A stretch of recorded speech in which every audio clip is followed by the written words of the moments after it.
ఈ మనుషులు ఒకటి బండ్లు కనిపిస్తే చాలు ఓ వెంట పడతా ఉంటాయి.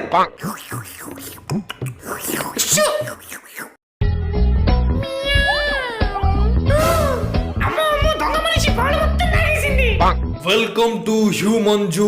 ఇవే కొన్ని అరుదైన మనుషులు.